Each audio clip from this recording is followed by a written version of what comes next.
Hello everyone, this is the Final Bosman, and on today's episode, with great power comes great video games.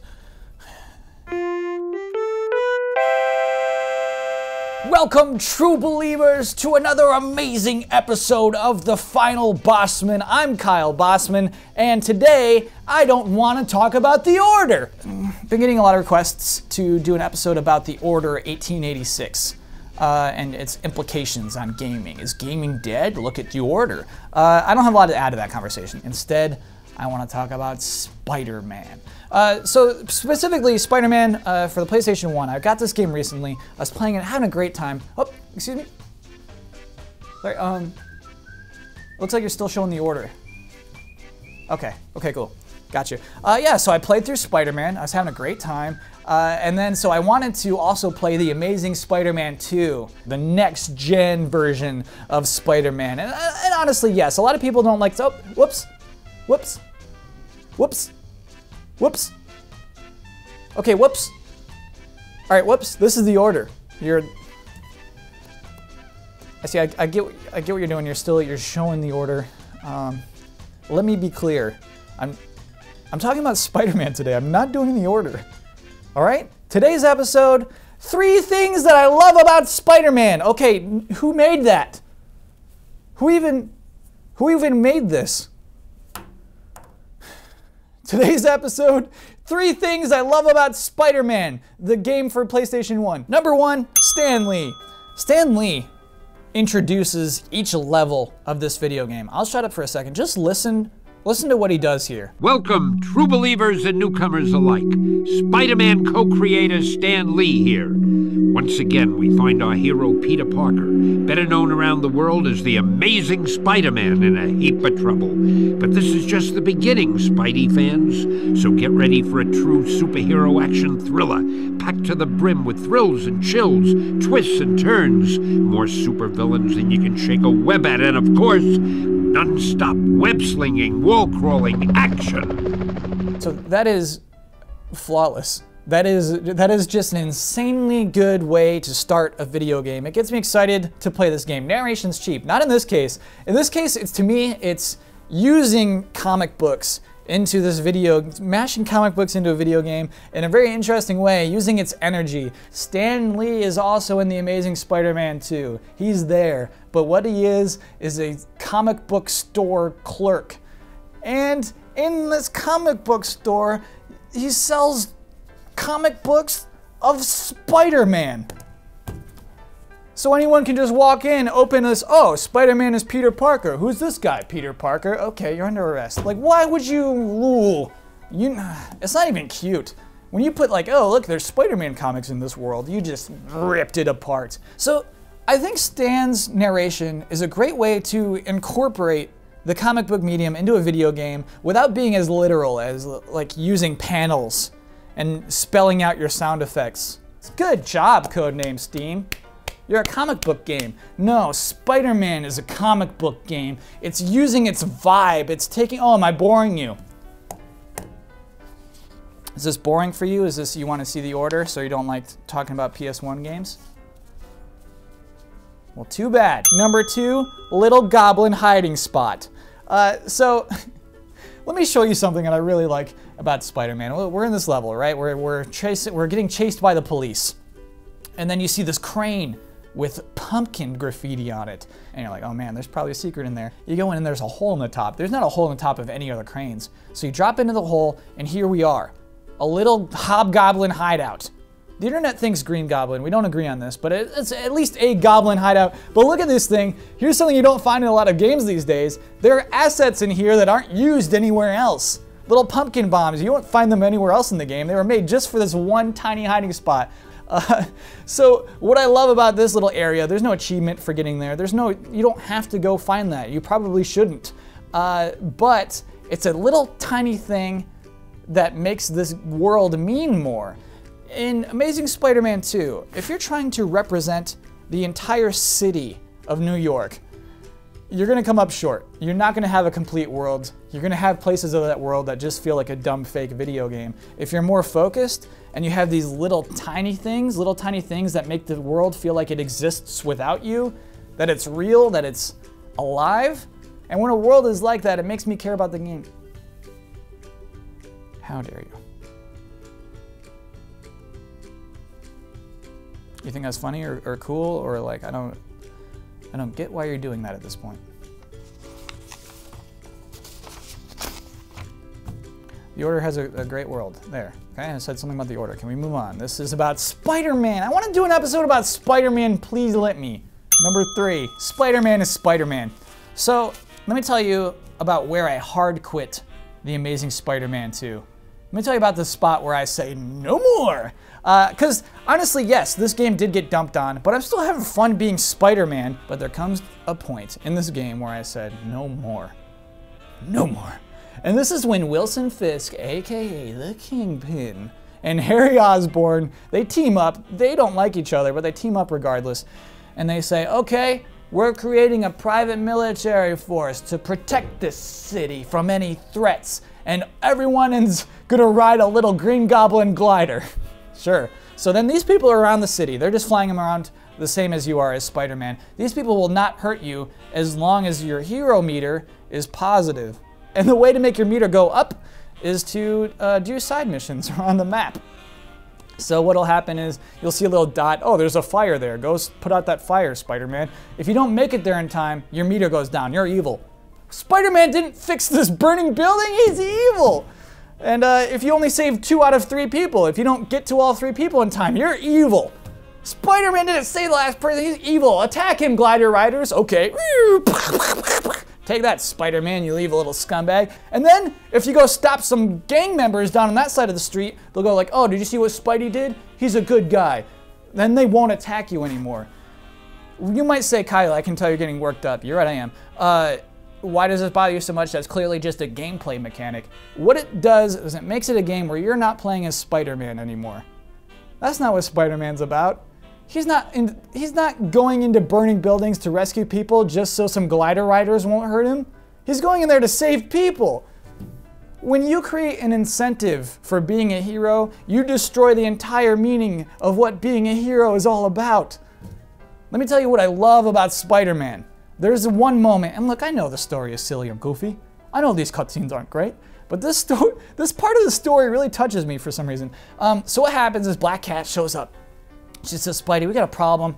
We got Venom and the Rhino. They're both causing chaos. And Spidey's like, what, is there a bad guy convention in town? I think that's his real line. What is this, the bad guy Olympics? And so she says, no. Here's what's going on. Venom has captured Mary Jane Parker. That's right, they're married at this point. And Rhino, he's just kind of bumbling about in some power plant. We don't know what he's doing. And Spider-Man has the courage to say, I will not go save my wife. I will go to the power plant because my wife is only one person. Being Spider-Man has given me a lot and taken a lot away, but one thing never changes. My responsibility to use my powers for others before myself, no matter what the cost. There are innocent people at Omnitech and they need our help right now. I won't let them down. Then I'll stop Venom. And this time, it's for the last time. That is pretty cool. That is not the decision I would have made, but it's the decision Spider-Man makes. And what is so interesting about that is that's what makes him a hero. That's what makes Spider-Man Spider-Man. And so yes, it's also part of this video game. It's a decision that's robbed of you. And in a game today, maybe you'd be like, choose now. Who do you want to go fight? You want to go fight Venom? You want to go fight Rhino? Because Spider-Man is Spider-Man. Spider-Man is responsible. He's a hero. And so I see a lot of people complain about The Last of Us's ending. I know spoilers obviously, but let's just say you don't get to make a choice. It's not choose your own ending, The Last of Us. And that's prickly. It's like, well, it didn't play out the way I would have done it. Why not multiple endings? Because that is not the point of that game. The point of that game is watching Joel, this person who's very selfish in the beginning of this game, transform into this other person. We don't get to make that choice because we're not Joel, and I think it's effective because of that. That said, I'm not saying choices in video games are stupid. Saying that would be stupid. What I'm saying is that removing choices in video games can be a powerful decision.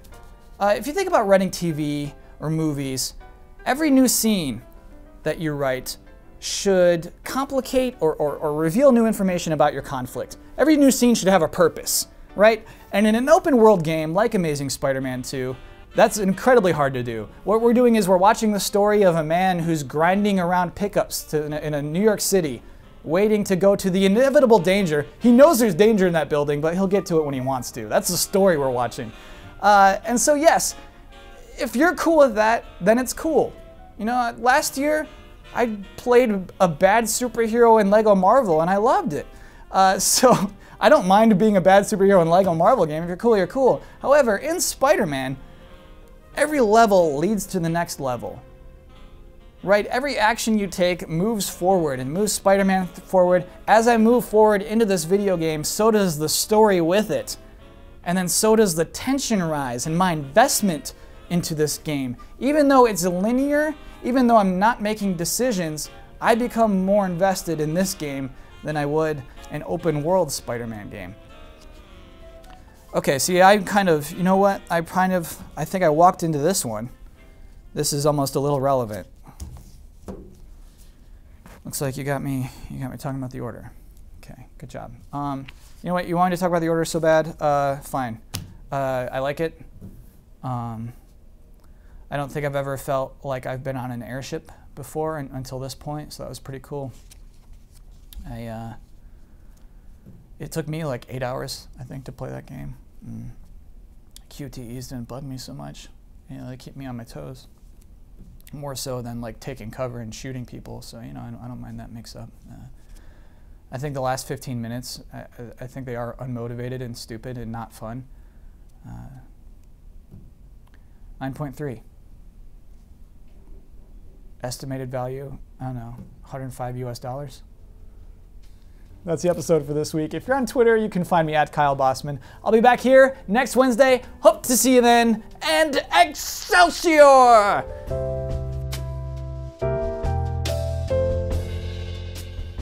Hi everybody. Earlier this week, word got out that I've been working on a Stan Lee voice. I've been trying to master it. It's tricky. Brandon Jones heard this. He said, "Oh, you have a Stan Lee voice. Well, it better be good, because I have a Stan Lee voice." And so you know I can't back down from a challenge. I slapped him with my white glove, and without further ado, everyone, the Stan Lee Off. Hello everyone and welcome to the Stan Lee Off, the search for the best Stan Lee voice. Today our contestants will be none other than Brandon Jones and Kyle Bosman, and they will be quoting Shigeru Miyamoto. First up, Brandon Jones. How you feeling today, Brandon? Feeling real good, thanks for having me. Excellent, let's hear some quotes. All right, here we go. A delayed game is eventually good, but a rushed game is forever bad. Alright, pretty convincing. Next up, Kyle Bosman. How you feeling, Kyle? Try not to be nervous, try to be cool, try to do my things, just trying to be out there. Alright, let's hear some quotes.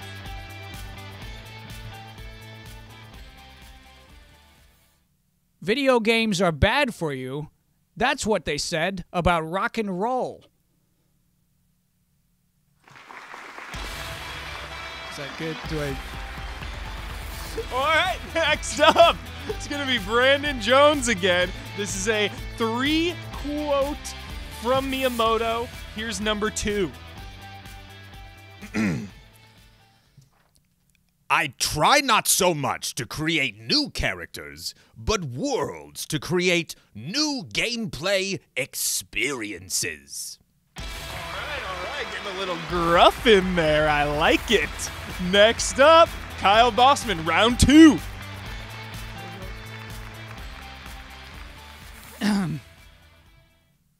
Cats are interesting. They are kind of like girls. If they come and talk to you, it's great. But if you try to talk to them, it doesn't always go so well. All right, the older Stan Lee. Here we go, the final round. Brandon Jones, finale. Let's do it.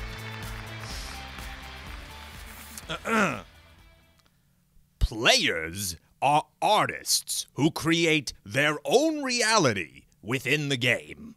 All right, private investigator Stan Lee. And lastly, round 3, Kyle. Here we go. Make it count. Japanese people have a funny habit of abbreviating names. Excelsior! Excellent catchphrase right there. All right. Fearless performance from the contestants. Brandon Jones, Kyle Bosman. It is now entirely up to you, viewers. For Brandon Jones, text 1 to EBDB, and for Kyle Bosman, text 2 to Booby Dooby. Standard rates apply. Have a good night, everyone.